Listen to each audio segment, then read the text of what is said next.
김동민 씨는 스스로 사람을 잘 본다고 생각했습니다.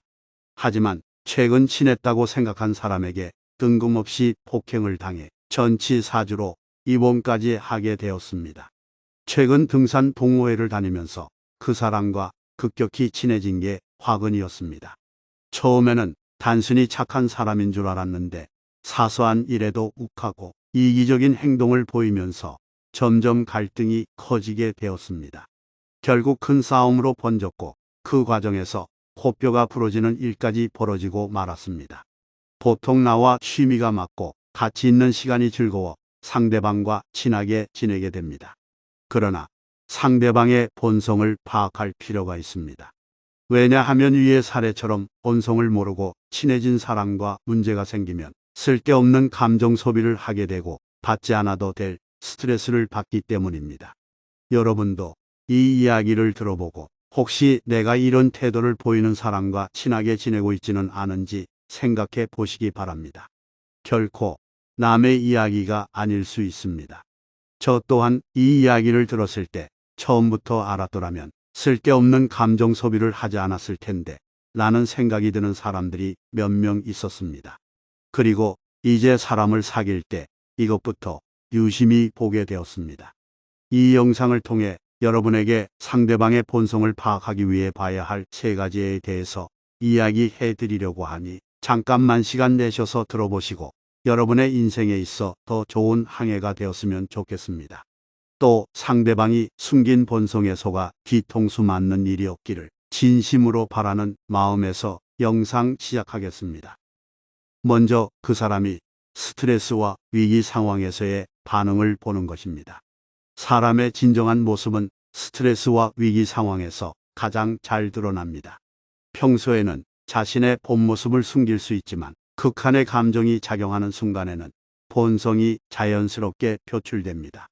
따라서 상대가 어려운 상황을 어떻게 대처하는지를 관찰하면 그 사람의 성향과 가치관을 깊이 있게 파악할 수 있습니다. 그럼 스트레스 상황에서 어떤 것을 보아야 하는지 몇 가지 알려드리겠습니다. 첫째, 상대가 스트레스 상황에서 감정을 조절하는 방식을 살펴보세요. 어떤 사람들은 스트레스를 받으면 냉정함을 유지하며 문제를 해결하려 하지만 어떤 사람들은 쉽게 감정적으로 반응하고 불안해합니다. 특히 사소한 일에도 크게 동요하거나 타인에게 짜증을 내는 모습이 자주 보인다면 감정 조절 능력이 부족할 가능성이 큽니다. 반면 침착하게 상황을 분석하고 해결책을 찾으려 한다면 문제 해결 능력이 뛰어난 사람일 확률이 높습니다. 둘째, 위기 상황에서 책임을 지는 태도를 확인하세요. 어려운 상황이 닥쳤을 때 자신의 실수를 인정하고 해결책을 모색하는 사람과 남을 탓하거나 회피하는 사람은 큰 차이가 있습니다. 책임감이 강한 사람은 문제가 발생했을 때 솔직하게 인정하고 해결을 위해 적극적으로 노력합니다. 반면 자신의 실수를 감추려 하거나 변명으로 일관하는 사람은 장기적인 관계에서 신뢰하기 어려울 수 있습니다. 셋째, 상대가 위기 속에서 타인을 대하는 태도를 살펴보세요.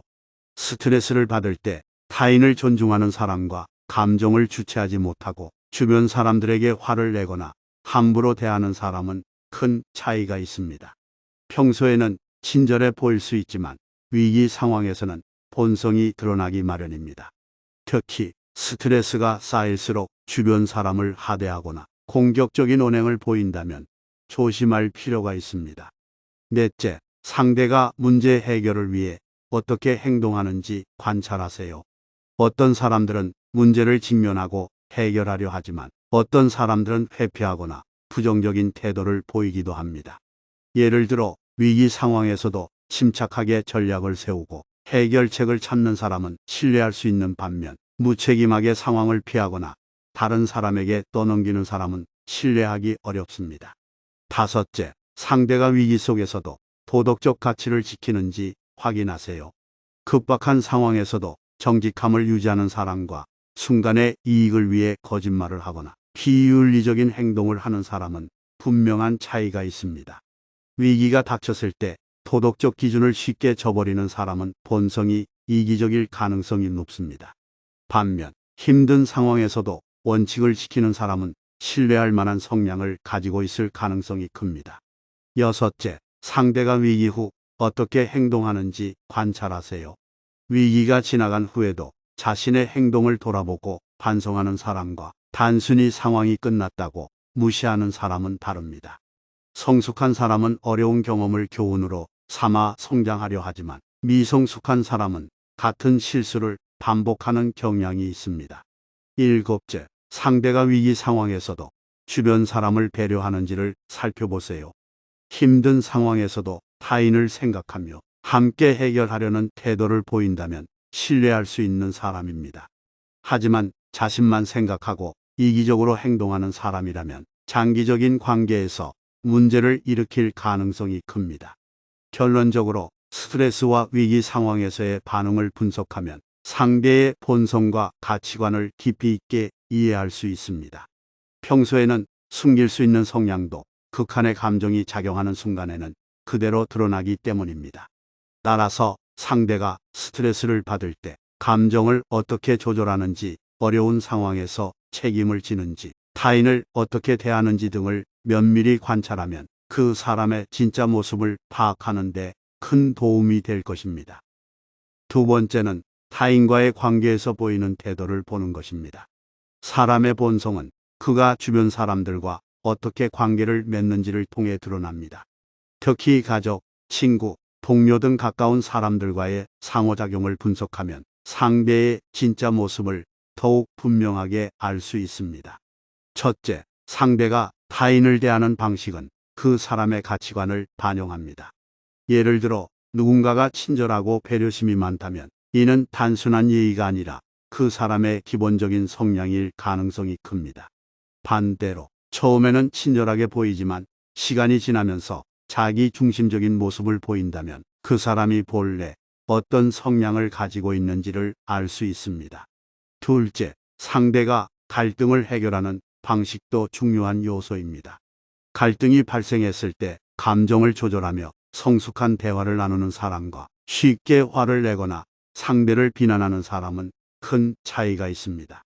특히 장기적인 관계에서는 이러한 태도가 더욱 두드러지게 나타납니다. 셋째, 상대가 주변 사람들과의 관계를 어떻게 유지하는지 살펴보는 것도 중요합니다. 오랫동안 좋은 관계를 유지하는 사람은 신뢰를 중요하게 여기고 상대를 존중하는 태도를 가지고 있을 가능성이 높습니다. 반면 자주 인간관계가 끊어지는 사람이라면 책임감 부족이나 감정 조절에 어려움이 있을 수 있습니다. 넷째, 상대가 사회적 지위를 가진 사람과 그렇지 않은 사람을 대하는 태도를 비교해 보세요. 어떤 사람이 상사나 권력자에게는 친절하지만 약자나 서비스업 종사자에게는 무례하게 행동한다면 이는 이기적인 성향을 반영할 가능성이 높습니다.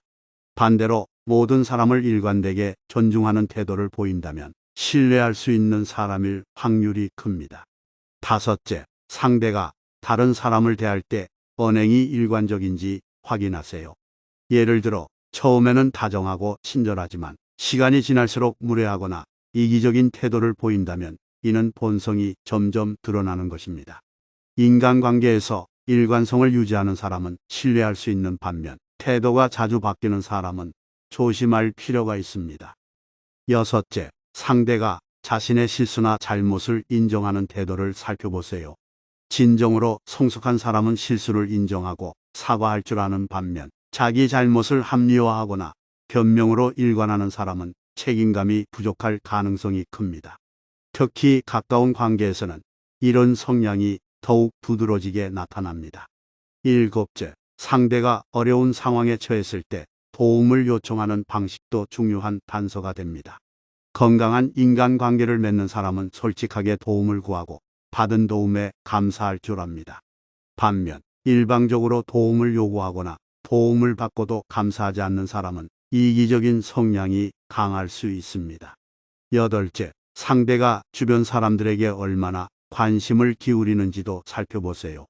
타인의 감정을 이해하고 배려하는 사람은 공감 능력이 뛰어나며 이런 사람과의 관계는 안정적입니다. 반면 타인의 감정에는 무관심하고 자신의 이야기만 하는 사람은 관계에서 균형을 맞추지 못할 가능성이 큽니다. 결론적으로 상대가 타인과 맺는 관계를 유심히 관찰하면 그 사람의 본성과 가치관을 파악할 수 있습니다. 다양한 관계에서 일관된 태도를 보이는 사람이라면 신뢰할 수 있으며, 상황에 따라 태도가 달라지는 사람이라면 주의해야 할 필요가 있습니다. 특히 가까운 사람들과의 관계에서 드러나는 모습이 그 사람의 진짜 성향을 반영할 가능성이 크므로 이를 면밀히 살펴보는 것이 중요합니다. 마지막으로 권력과 이익이 걸린 상황에서 상대방의 태도를 보는 것입니다. 사람의 진정한 모습은 권력과 이익이 걸린 상황에서 선명하게 드러납니다. 평소에는 친절하고 공정한 태도를 보이는 사람도 자신에게 유리한 기회가 찾아오면 돌변할 수 있습니다. 따라서 상대가 권력과 이익 앞에서 어떤 선택을 하는지를 관찰하면 그 사람의 본성을 보다 정확하게 파악할 수 있습니다. 첫째, 상대가 권력을 가졌을 때의 태도를 살펴보세요. 직장이나 모임에서 리더의 자리에 올랐을 때 상대가 어떻게 행동하는지를 관찰하면 그 사람의 본질을 알 수 있습니다. 권력을 가진 후에도 겸손함을 유지하며 타인을 배려하는 사람이라면 신뢰할 만합니다. 반면 지위를 이용해 타인을 함부로 대하거나 자신의 이익만 챙기려 한다면 경계해야 합니다. 둘째, 상대가 작은 이익 앞에서 보이는 태도를 확인하세요. 사소한 금전적 이익이나 혜택을 받을 기회가 생겼을 때 상대가 이를 어떻게 대하는지를 살펴보는 것도 좋은 방법입니다. 정당한 방식으로 이익을 취하려는 사람과 남을 속이거나 편법을 동원하는 사람은 분명한 차이가 있습니다. 특히 작은 이익 앞에서도 정직하지 못한 모습을 보인다면 더 큰 기회가 왔을 때는 더욱 이기적인 선택을 할 가능성이 높습니다.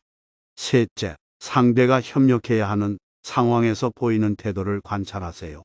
공동의 목표를 위해 협력할 때 상대가 팀의 성공을 위해 노력하는지 아니면 자신의 이익만 챙기려 하는지를 보면 성향을 파악할 수 있습니다.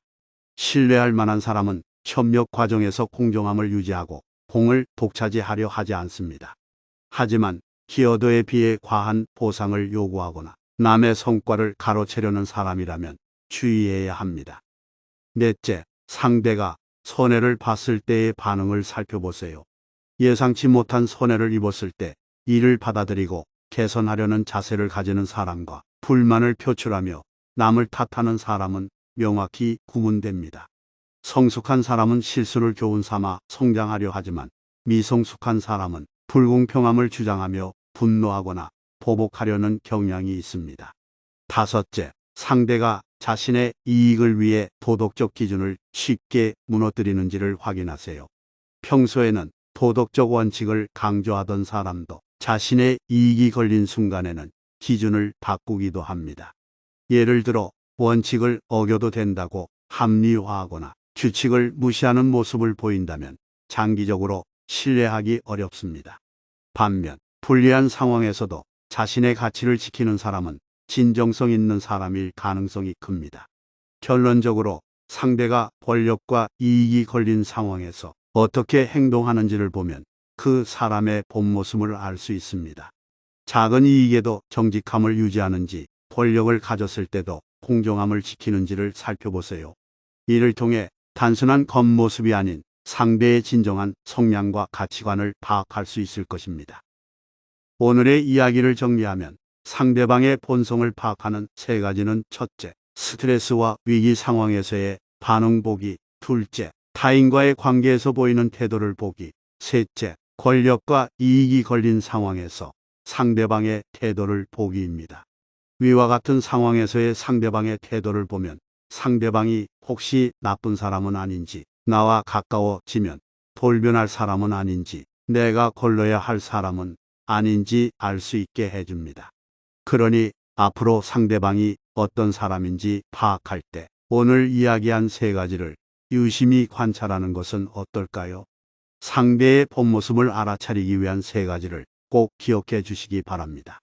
오늘의 영상은 여기까지입니다. 영상을 보시면서 공감이 가는 부분이나 반대되는 의견이 있다면 댓글로 남겨주시면 큰 힘이 될 것 같습니다.